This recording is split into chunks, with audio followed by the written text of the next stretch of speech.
एक बार फिर युवाओं की जीत हुई है। युवाओं के आंदोलन का असर सत्ता के गलियारों में दिखने लगा है। आयोग को झुकना पड़ा है, सरकार को पीछे हटना पड़ा है।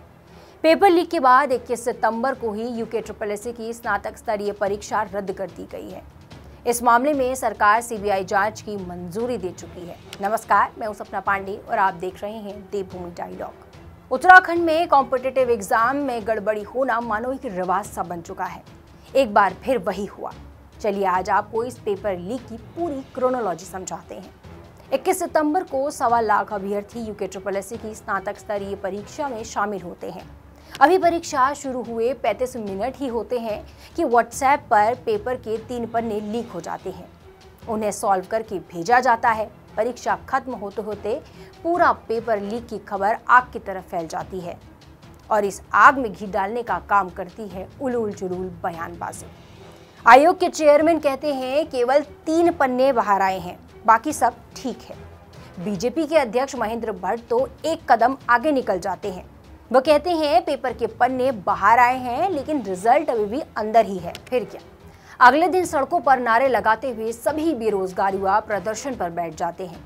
नवरात्रि का समय था तो 8 दिन तक भक्ति में लीन प्रशासन की चेतना अष्टमी के दिन आखिरकार जाग ही जाती है और 7 दिनों के इनकार के बाद 8वें दिन वह यह मान जाता है कि भैया 3 हो या 30, पेपर लीक तो पेपर लीक ही होता है। अब आप सोच रहे होंगे कि इतनी चाक चौबंद हाई एंड सिक्योरिटी के बीच में पेपर लीक हुआ तो हुआ कैसे? दरअसल हुआ यूं कि परीक्षा शुरू होने के आधे घंटे के अंदर ही प्रश्न पत्र के 3 पन्ने सोशल मीडिया पर वायरल हो गए। जांच शुरू की गई तो पता चला कि कई परीक्षा केंद्रों में ना तो जैमर काम कर रहे थे और ना ही सीसीटीवी कैमरे, यानी मानकों और कथित सिक्योरिटी की खुली धज्जियां उड़ाई गईं, वो भी प्रशासन की नाक के नीचे। इस पूरे प्रकरण में हाकम सिंह के बाद जिस नाम ने खूब सुर्खियां बटोरी हैं वो है खालिद मलिक, जिसकी होशियारी ने प्रशासन के दावों की पोल खोल कर रख दी। कमाल की बात तो ये है कि खालिद ने कोई हाई एंड टेक्नोलॉजी इस्तेमाल की ही नहीं थी, बल्कि सिस्टम की खामियों में अपने लिए अवसर तलाशा था। उसने सबसे पहले पेपर की फोटो अपनी बहन साबिया को भेजी। साबिया ने वो फोटो टिहरी की असिस्टेंट प्रोफेसर सुमन को भेजी और फिर सुमन ने इस बात का सबूत देने के लिए कि वह उत्तराखंड की पढ़ी लिखी शिक्षिका हैं, 3 पेपर सॉल्व करके वापस भेज दिए।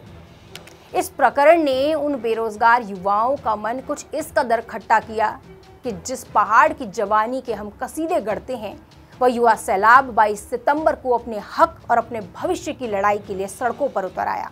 परीक्षा रद्द करने, सीबीआई जांच, दोषियों को सजा देने और छात्रों पर हुए मुकदमे वापस लेने जैसी मांगों को लेकर आंदोलन हुआ।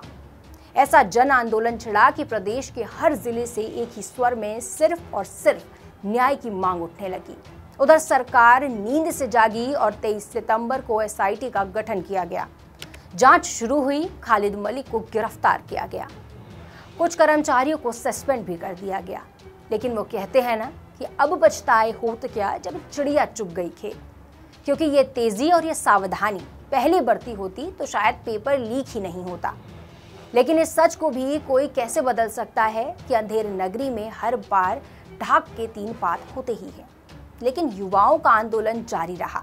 इस बीच सरकार ने रिटायर्ड जज यूसी ध्यानी की अध्यक्षता में जांच आयोग बनाया जो एसआईटी की जांच को मॉनिटर कर रहा था। खैर, इस पूरे शांतिपूर्ण प्रदर्शन के सामने जब बड़े बड़ों ने हथियार डाल दिए तो खुद मुख्यमंत्री 29 सितंबर को बेरोजगार युवाओं के बीच पहुंचे और उनकी सभी मांगों को मानने का भरोसा दिलाया, जिसके बाद युवाओं ने अपना आंदोलन स्थगित करते हुए सरकार को 10 दिन का अल्टीमेटम दे दिया।